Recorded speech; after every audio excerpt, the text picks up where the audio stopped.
अब एक एग्जाम्पल हम आपको बता देते हैं। देखिए,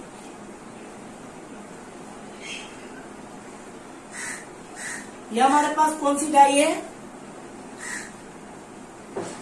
फीमेल डाई है ना?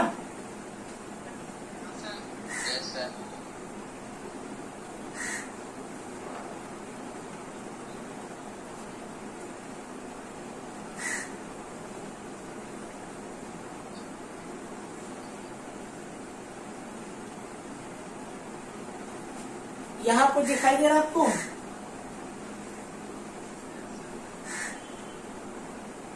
ये डाई कौन सी है? Female die. ये डाई कौन सी है? Male die. गुड। और ये हमारे पास क्या है? ये फीमेल और मेल डाई के बीचों बीच में ये हमारे पास क्या है? ये है MS सीट। समझे? यानी के हमने अपने मेल डाई को आर्बर प्रेस के रैक पैड में, ये रैक पैड बना हुआ है, आर्बर प्रेस के रैक पैड में लगाकर हमने फीमेल डाई उसके बेस पर रखकर ऊपर से प्रेस दिया, तो ये शेप कैसी बन गई? धातु की शेप कैसी बन गई? सीट की इस टाइप में मुड़ गई। ठीक है, ये हमारा क्या हो गया? जॉब हो गया। ये कंफर्म? क्लियर? ठीक। Any confusion? ओके। अब देखिए, अब हम इसकी बात करें। अभी तक तो हमने यूज बताया था, कहाँ इसका यूज कर रहे हैं। एक आम लैंग्वेज में मैंने इसको बताया इसीलिए कि अगर मैं किताब की लैंग्वेज से इसको बताऊं तो आपको कुछ नहीं समझ में आएगा, लेकिन सबसे पहले मैंने इसका वर्क आपको बता दिया, तो ये मशीन भी आपको याद रह गई, इसका वर्क भी आपको याद रह गया। और अब बात आती है इसके क्लासिफिकेशन की और इसके कंस्ट्रक्शन की। ठीक है, अब क्लासिफिकेशन इस मशीन का ये है पूरा, देखो, है ना?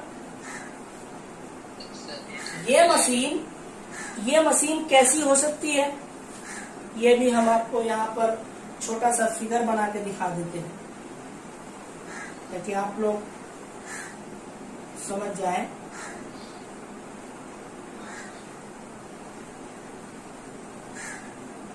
क्लास बोर्ड तो नहीं लग रहा है आप लोगों को? ठीक है, हाँ, क्लास बोर्ड नहीं लगना चाहिए, वरना तो मेरे पढ़ाने में कोई फायदा नहीं होगा।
जगह छोटी पड़ गई, लेकिन खैर आपको समझ में आ जाएगा, कोई बात नहीं। देखो ये मशीन दिख रही है आपको,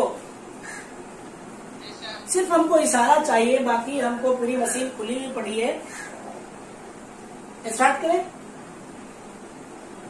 तो आपने अपनी वर्कशॉप में ड्रिल मशीन देखी हुई है, ड्रिल मशीन का आपने यूज भी किया है, पिलर टाइप ड्रिल मशीन का भी यूज किया है, बेंच टाइप मशीन का भी यूज किया है, समझ गए। तो ये जो हमारी आर्बर प्रेस मशीन है, ये सेम टू सेम देखने में कैसी लगती है, ड्रिल मशीन की तरह लगती है। लेकिन शर्त ये है कि इस मशीन के द्वारा हम ड्रिलिंग नहीं कर रहे हैं, बोरिंग नहीं कर रहे हैं, टैपिंग नहीं कर रहे हैं, सिर्फ और सिर्फ हम क्या कर रहे हैं इसमें, हम सिर्फ किसी चीज को प्रेस कर रहे हैं, किसी चीज को बेंड कर रहे हैं, या किसी चीज को हम क्या कर रहे हैं, पंचिंग कर रहे हैं। अब देखिए ये फिगर बहुत बड़ा बन गया, इसको छोटा हम कर सकते हैं।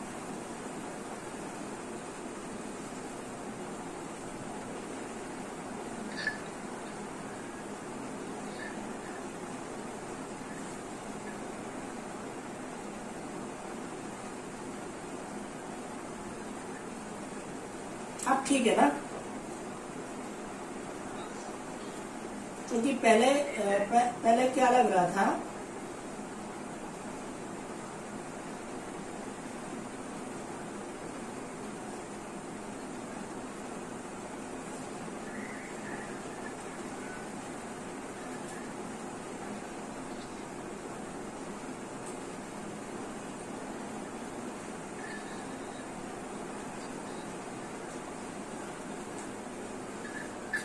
आप देख रहे हैं ना। तो देखिए इस मशीन को आप गौर से देखिए, ये इसका क्या है, हैंडल है, ये इसका क्या है, रैक, गुड, वेरी गुड। और इस हैंडल के अंदर क्या लगा हुआ होगा, कौन सा गियर, पिनियन गियर, रैक ये है, और इस हैंडल के अंदर कौन सा गियर लगा हुआ है, पिनियन गियर लगा हुआ है। ओके, उसके बाद में ये जो पार्ट हमारा है, ये पार्ट हमारा कौन सा है, रैक पैड है। ओके, हमने इसमें अभी प्रेजेंट टाइम क्या लगा रखी है, नेल डाई, हमने क्या लगा रखी है इसमें, नेल डाई। ये हमारा क्या है,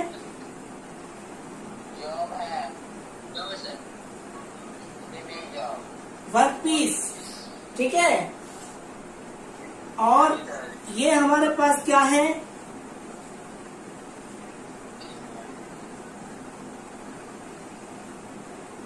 फीमेल डाई, ठीक है। और ये हमारा क्या है,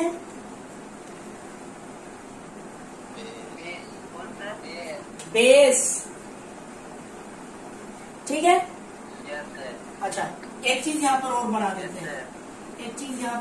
देते हैं, ताकि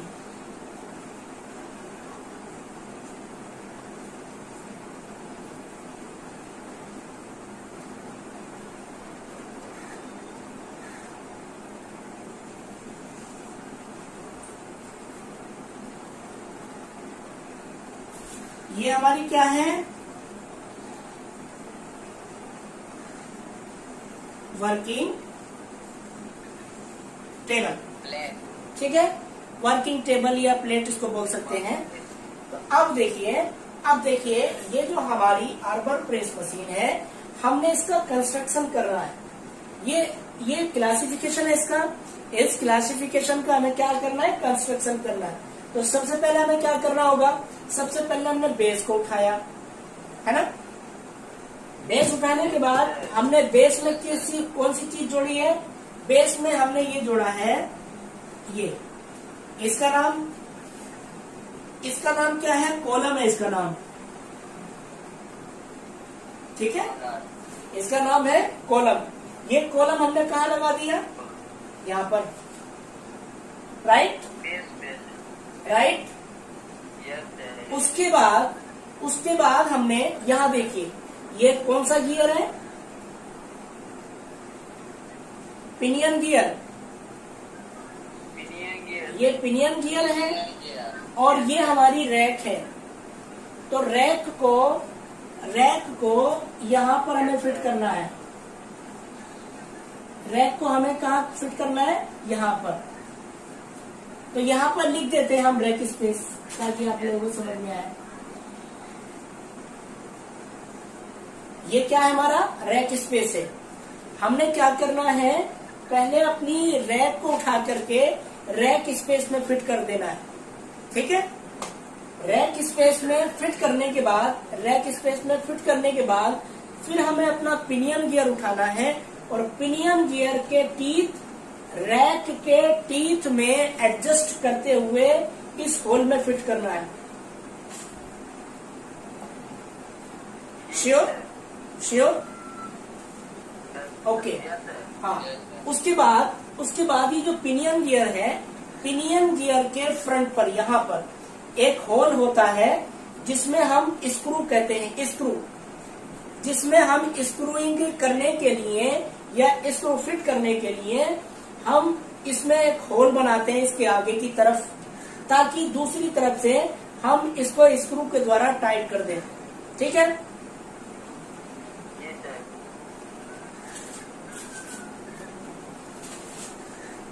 उसके बाद में हमने क्या करना है, ये पिनियन गियर इसमें फिट कर दिया। उसके बाद ये जो दिख रहा है, ठीक है, इसको स्लीव भी हम बोल सकते हैं। इस स्लीव को उठा करके देखिए यहाँ पर भी एक होल दिख रहा है। हाँ, तो इस होल में हमें क्या करना है, ये हैंडल में हमें हैंडल के लिए यूज किया गया है। तो इस क्या बोलते हैं इसको, स्लीव को उठा करके हमने रैक के आउटर डायमीटर पे फिट कर देंगे यहाँ पर, ठीक है। आउटर डायमीटर पर फिट करने के बाद, हाँ, आउटर डायमीटर पर फिट करने के बाद हमने इसमें स्लीव में अपने हैंडल को फिट कर देना है, ठीक है। जब हम हैंडल को फिट कर देंगे तो यहाँ पे देखिए ये बॉल एंड का मतलब जान रहे हैं ना। बॉल एंड का मतलब ये होता है कि हैंडल के दोनों सिरे पे एक बोल्ट टाइप की या तो वेल्डिंग कर दी जाती है या उसको स्क्रूइंग कर दिया जाता है, ताकि हैंडल अपनी स्लीव से बाहर ना निकलने पाए। कंफर्म। इस तरह से रैक, पिनियन गियर और ये स्लीव और हैंडल यहाँ पर हमने फिट कर दिया, ठीक है। जब इतनी चीजें फिट हो गई, फिर उसके बाद में ये तो बाद का काम है कि रैक पैड को यहाँ पे हम फिट करेंगे। जिस तरह से ड्रिल मशीन है, ड्रिल मशीन में हम क्या करते हैं, ड्रिल मशीन को पूरा कंस्ट्रक्शन कर दिया, बाद में हम उसमें स्पिंडल फिट करते हैं। स्पिंडल फिट करने के बाद में तब ड्रिल बिट फिट करते हैं उसमें, है ना। तो उसी तरह से ये है, पहले हमने कंस्ट्रक्शन कर लिया, ये सारे पार्ट हमने यहाँ पर जोड़ लिए और फिर यहाँ पर अगर हमें जरूरत होगी डाई की तो हम यहाँ डाई फिट करेंगे, जरूरत होगी पंच की तो यहाँ पंच फिट करेंगे, जरूरत होगी यहाँ पर आर्बर प्रेस के लिए किसी मेल धातु को किसी फील मेल धातु में फिट करने के लिए तो हम दूसरा कोई पार्ट या दूसरा टूल यूज करेंगे। समझ गए बात को। अभी तक जितना मैंने आपको बताया उसमें एक भी पॉइंट ऐसा है जो आपको नहीं समझ में आया?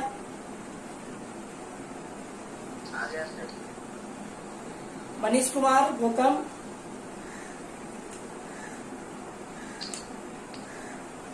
गौस आलम से पूछना चाहेंगे? गौस आलम,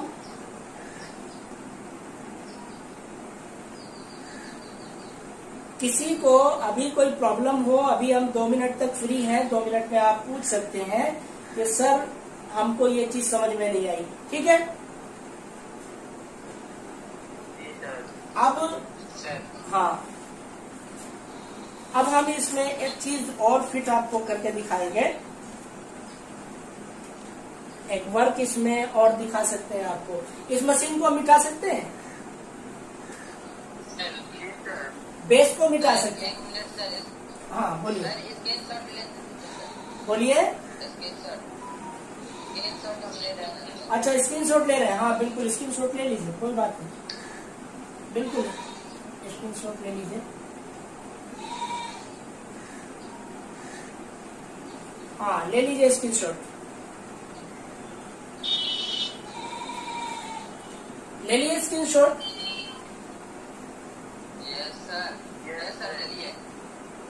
ठीक ठीक, हम इसको बेस को मिटा दे रहे हैं यहाँ से, ठीक है।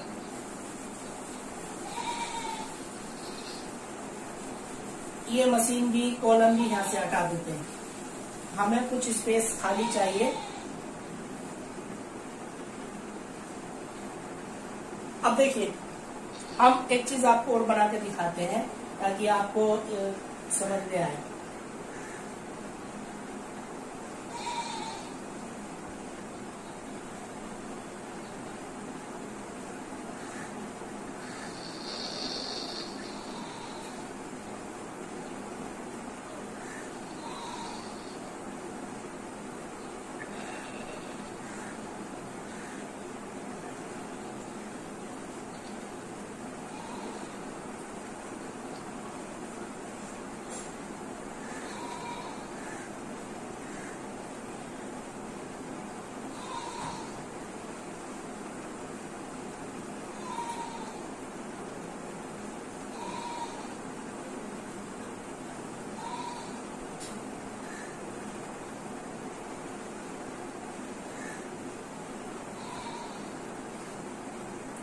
यहाँ पर कुछ देख पा रहे होंगे आप,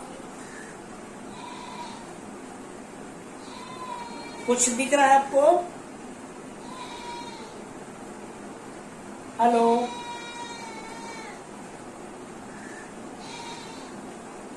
हाँ तो यहाँ पर देखिए ये हमारा पंच है और ये हमारी क्या है, डाई है। ये हमारी को क्या है, जॉब है। तो हमें इस जॉब को रेक्टेंगुलर यहाँ पर शेप में डिजाइन करना था। तो हमने क्या किया, डाई में लगा करके पंच को जैसे ही प्रेस किया ये सीट हमारी मुड़ करके तैयार हो गई और इस सीट का कुछ इस तरह से डिजाइन बन गया। ये कुछ इस तरह से इस सीट का डिजाइन बन गया। तो इसी तरह से हम इस आर्बर प्रेस मशीन का यूज करते हैं। अब बात करता हूँ इसके मेटल की। मेटल कौन कौन सा इसमें यूज किया जाता है, इसके कौन कौन से पार्ट किस किस चीज से बनते हैं। तो देखिए हमारी इस आर्बर प्रेस मशीन का जो बेस होता है, ये बेस हमारा कास्ट आयरन से बनाया जाता है। आप लोग याद रखिएगा, बेस को कास्ट आयरन से बनाया जाता है। साथ ही साथ में ये जो हमारा कॉलम है, इस कॉलम को भी हम कास्ट आयरन से बनाते हैं। ठीक है, बेस और कॉलम को हम कास्ट आयरन से बनाते हैं। उसके बाद में अगर मैं यहाँ पर बात करूं रैक पैड की, बॉल एंड की, हैंडल की और इस स्क्रू की, तो ये सारी चीजें हमारी बनती हैं माइल्ड स्टील से। हम इनको बनाने के लिए माइल्ड स्टील का यूज करते हैं। ठीक है, और अब मैं बात करूं अपने रैक और पिनियन गियर की। तो रैक एंड पिनियन गियर को हम बनाते हैं एसएस स्टील से, यानी कि स्टेनलेस स्टील से हम बनाते हैं, कास्ट स्टील से बनाते हैं, एलॉय स्टील से बनाते हैं, या ग्रे स्टील से हम बनाते हैं, या हम कह सकते हैं ग्रे कास्ट आयरन से हम अपनी रैक एंड पिनियन को बनाते हैं। Stainless steel, cast steel, grey cast iron या एलॉय स्टील से हम रैक एंड पिनियन गियर को बनाते हैं। साथ में ये हमारे इस कॉलम के यहाँ पर सामने जब हम रैक को फिट कर देंगे, तो रैक को फिट करने के बाद इसके सामने से एक प्लेट लगाई जाती है ताकि रैक का कोई भी हिस्सा बाहर न रहे। तो ये जो है हमारी ये प्लेट है, इसको हम प्रोटेक्शन प्लेट कह सकते हैं।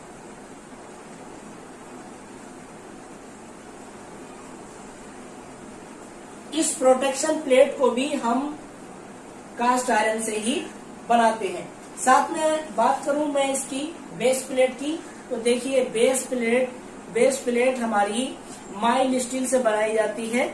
इसको हम माइल्ड स्टील से बनाते हैं और कभी कभी इसको ज्यादा हार्ड करने के लिए हम एलॉय स्टील का भी यूज कर सकते हैं। हम इसको एलॉय स्टील से भी बना सकते हैं। ओके, उम्मीद है आपको ये टोटल जानकारी आपको समझ में आई होगी।